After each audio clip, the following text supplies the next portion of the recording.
ஒரு நல்ல கன்ஃப்யூசிங் மூவி பார்க்கணும்னு நினச்சிங்கன்னா நான் சொல்கிற இந்த படத்தை ஒரு வாட்டி ட்ரை பண்ணி பாருங்கள். படத்தோடைய ஹீரோயின் கொஞ்ச நாளைக்கு முன்னாடி தான் தன்னுடைய கணவர் இறந்துருப்பாங்க. ஆல்ரெடி அந்த சோகத்தில் இருப்பாங்க. அப்படியே ஒரு நாள் அவங்க தூங்க போவாங்க. அன்னைக்கு டேட் வந்து 26 மே 2017.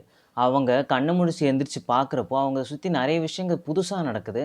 அப்போது எதிர்பாராத விதமாக ஒரு நியூஸ் பேப்பர் எடுத்து பார்க்குறப்போ அன்னைக்கு டேட் வந்து June 2, 2017. ஹீரோயினுக்கு மட்டும் இல்லை, படம் பார்க்குற நமக்குமே லைட்டாக மண்டை குழம்பிரும். இது எப்படி நடந்துச்சு, இதுக்கப்புறமா என்ன ஆச்சுன்றது தான் இந்த படத்துடைய கதை. படத்தோடைய பேர் கர்வேச்சர். இது ஒரு டைம் ட்ராவல் ஃபிலிம். இந்த படத்தை கன்ஃபியூசிங்னு சொன்னதுக்கு முக்கியமான காரணம் என்னென்னா, இந்த படத்துடைய கதையே ஒருத்தருடைய பெர்ஸ்பெக்டிவ்லேயே தான் போகும். இப்போ ஹீரோயின் இருக்குன்னா ஹீரோயினோட பெர்ஸ்பெக்டிவ் தான் இந்த கதை போகும்.